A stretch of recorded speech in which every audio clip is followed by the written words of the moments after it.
Et je peux dire que grâce à notre action, eh bien, les municipalités du 6e, du 9e, du 11e, du 3e, du 12e ont mis le portrait de Gilad Shalit pendant une longue période, des municipalités autour de Paris également, et ça en transversal, parce que ces municipalités appartenaient tant à l'UMP qu'au PS. On a montré notre capacité, on a su les motiver, on leur a montré que c'était important, et ils ont accepté de faire ce geste fort, qui a été fortement apprécié par la famille Shalit, puisque Noam me disait que c'était, comme ça faisait quand même 5 ans que cette action attendait d'être menée, et puis qu'on l'a réussi. On continue à être présent. Nous avons organisé lors du marathon Paris une cinquantaine de marathoniens qui couraient avec un t-shirt sur lequel il y avait écrit « Je cours pour Gilad Shalit ». Nous essayons d'être le présent le plus possible, parce que ce qu'il faut faire déjà, c'est de faire en sorte qu'on parle de Gilad. Il y a eu une action qui a été menée à Paris par d'autres personnes qui, avec l'appui de tous, nous avons quand même réussi à faire en sorte qu'aujourd'hui le nom de Gilad Shalit soit compté parmi les otages français à l'étranger.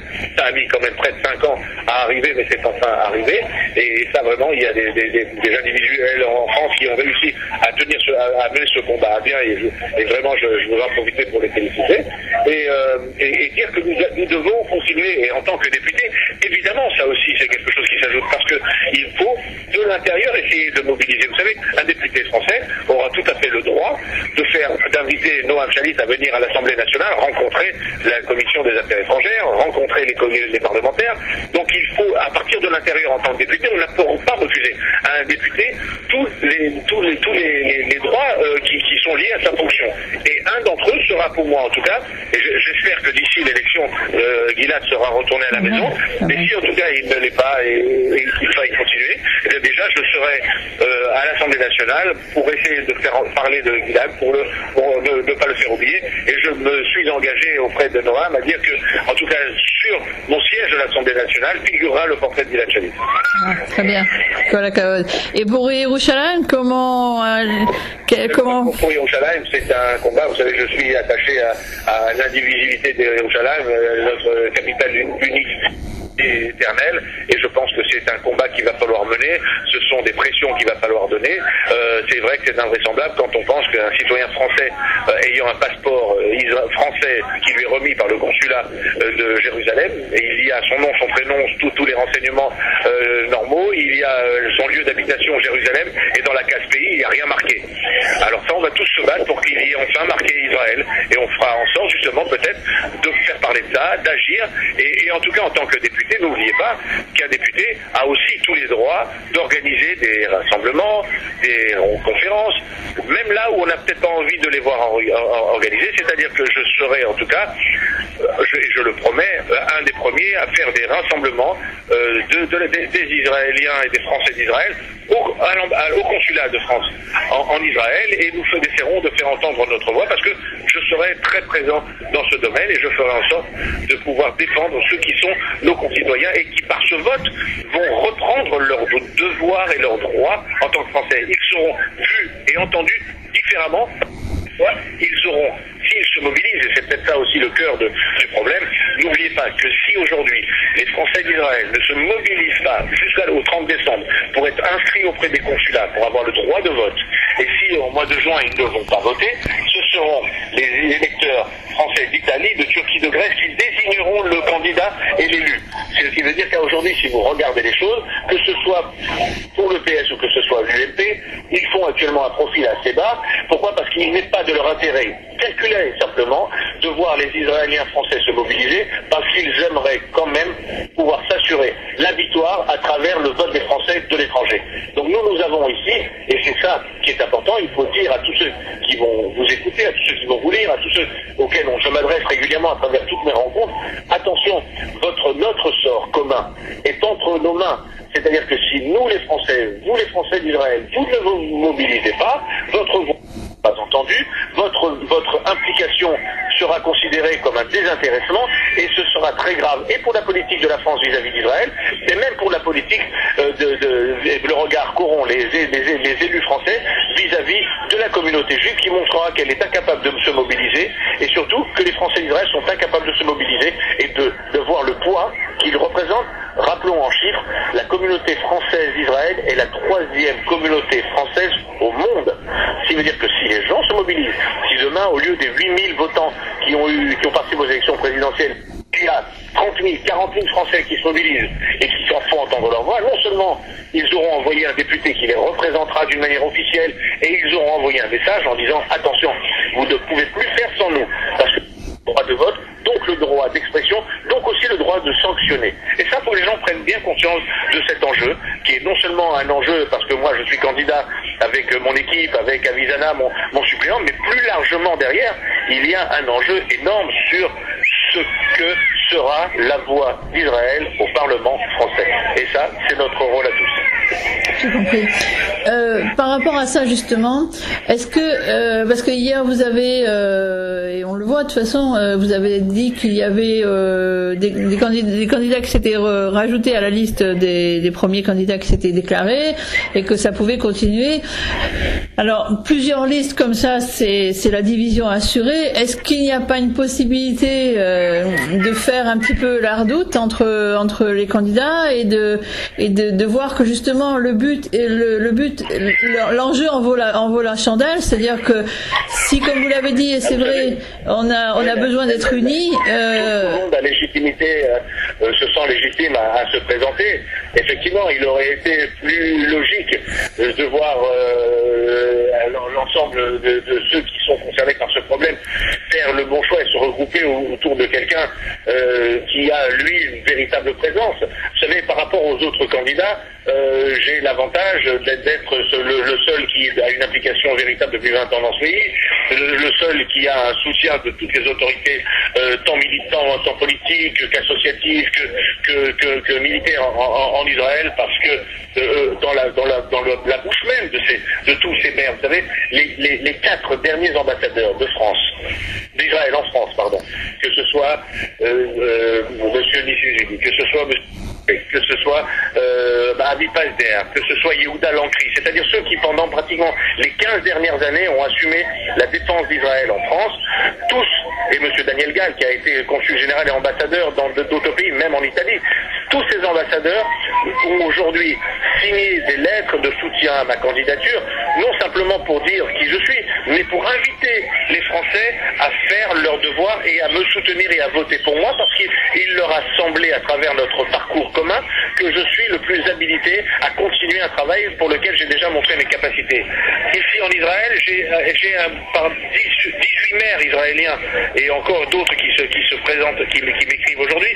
Il y a 18 maires israéliens de toute tendance, depuis le maire de Tzfat jusqu'au maire d'Elat, le maire d'Ashkelon, le maire d'Ashdod, le maire de tous ces maires-là, de Gérard, tous ces maires sont des gens qui font partie de mon comité de soutien parce qu'ils m'ont vu à l'action à leur côté. Donc si vous voulez, effectivement, eux, lorsqu'ils s'adressent à leurs Français vivant dans leur zone, ils leur disent, vous savez, vous les Français qui vivez ici, vous êtes des Français, vous avez la chance de pouvoir participer à une élection de députés qui va pouvoir désigner un député. Nous, et vous en tant que Français, mais aussi en tant qu'Israéliens, je vous demande de faire en sorte de choisir Gilles Taïeb pour représenter Israël au Parlement français. Ça, c'est un véritable appel. Ce sont, vous savez, les généraux israéliens, les soldats d'Israël, ce sont tous ceux avec lesquels je travaille qui me cette force et cette conviction pour laquelle je vais aujourd'hui au combat dans l'intention de réussir. Alors, j'espère que les autres candidats verront avec le temps qu'il faudra se regrouper autour d'un candidat qui a véritablement des chances de gagner et comprendront que face aux partis politiques, il n'y a pas d'autres alternatives que la mienne pour réussir à faire entendre la voix d'Israël et surtout à être proche de la réalité d'Israël par mes connaissances, par mon travail, par ma présence, par les actions que je mène. Et vous savez, c'est pas moi qui me disais, c'est le maire de dans une réunion, il s'adressait à des Français qui vivaient dans la région du Nord et il leur a dit, vous savez, il n'y a pas un seul de vous ici qui n'a pas vu son enfant passer au Beth Chayal de Kiryat Shmona, qui n'a pas reçu une aide en tant que Chayal Godel de Gilles, qui n'a pas, parmi les plus de 20 000 personnes qui ont été consultées pendant, quelles 20 000 je raconte, 4 000 pendant 18 ans, je sais pas combien de personnes, ça fait près de 60 000, il y a 60 000 Israéliens qui ont pu bénéficier de l'opération Lunette que j'organise depuis 18 ans. Je pense qu'il y a dans ce pays des dizaines et des dizaines de milliers de gens qui sont témoins de mon action et qui ont envie que ce soit moi qui les représente. Alors j'espère qu'on va réussir à relever ce défi. Comment pensez-vous faire pour les Français? On a vu aux dernières élections municipales. Vous m'entendez là? Oui. Voilà, les Français, on l'a vu les francophones d'Israël, les Israéliens francophones. On l'a vu aux dernières élections municipales, même surtout à Netanya, où il y avait carrément une liste française, n'ont pas bougé. Et ils ont été votés à droite, à gauche, et n'ont rien fait bon. Comment pensez-vous faire, vous, votre équipe, parce que c'est même plus votre équipe, parce que vous allez, je pense, partir à droite et à gauche. Comment votre équipe va faire pour mobiliser les gens, pour que les gens se sentent responsables et soient conséquents avec leur conséquents, c'est-à-dire que au moins fassent le geste de voter. Vous savez, là, aujourd'hui, hier, c'était notre première réunion publique à Ashkelon à laquelle vous avez assisté. Oui. Et vous avez vu, la salle était pleine. Je pense que les gens ont totalement pris conscience hier de l'importance de cette élection. J'ai actuellement près de 10 comités à travers le pays, à Tzfat, à Haïfa, à Netanya, à Ashdod, à Ashkelon, à Eilat, à Ofra, à Hebron, et dans d'autres, à Ra'anana. Tous ces comités sont en train de se mettre en place. Je vais à la rencontre des gens et ce que je suis en train de leur dire, effectivement, c'est prenez vos responsabilités. Je suis en train de leur expliquer que cette élection, elle a un double objectif. Parce qu'elle est observée. Je l'ai dit hier et je le répète à tous ceux qui veulent l'entendre et je veux vraiment que cette comprenne. Comme on l'a dit tout à l'heure, cette élection, elle est observée par les autorités françaises. Parce qu'ils sont en train de se dire, est-ce que ces Français d'Israël vont vraiment se mobiliser et est-ce qu'il va falloir qu'on fasse attention à eux parce qu'ils représentent des voix. Et pour un homme politique, je l'ai dit, c'est très important pour une élection. Alors ça, c'est observé en France. Mais sachez aussi qu'en Israël, c'est observé. Qu'il n'y a pas aujourd'hui, dans les grands partis israéliens que je connais, que ce soit le Likoud, le Kadima, dans tous les partis politiques, je sais qu'ils observent aussi cette mobilisation des Français. Ils sont en train de se demander, est-ce qu'effectivement ces Français qui sont apparus tellement divisés dans les villes où ils pourraient tout à fait légitimement au moins avoir un élu à la mairie, voire plus, compte tenu du nombre qu'ils représentent, est-ce qu'ils sont véritablement en train de se mobiliser et prendre conscience qu'ils sont une force électorale. Alors peut-être que cette élection première, mobilisant pour quelque chose qui se passe en France, peut-être va leur donner une certaine vue et une certaine prise de conscience de leur capacité.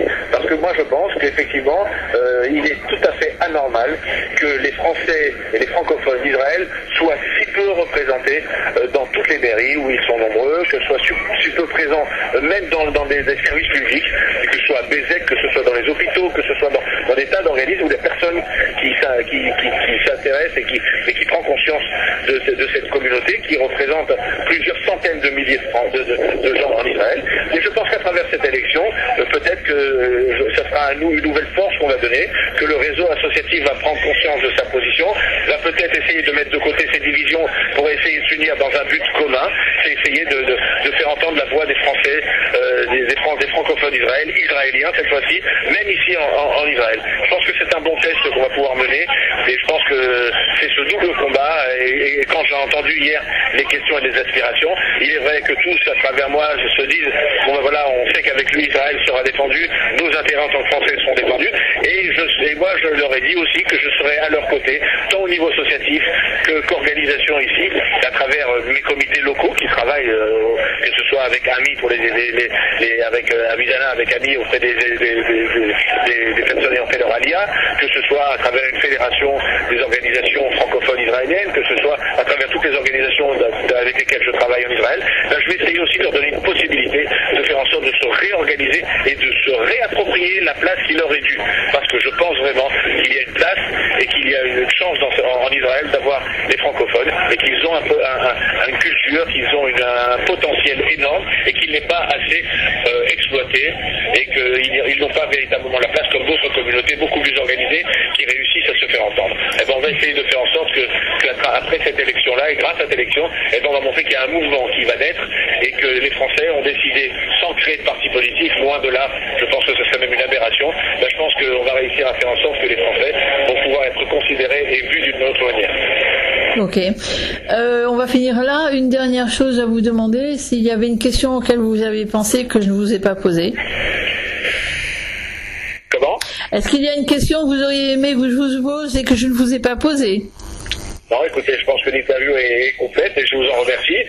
Et pour conclure, je vais simplement refaire un appel à un appel que je fais et qui est essentiel.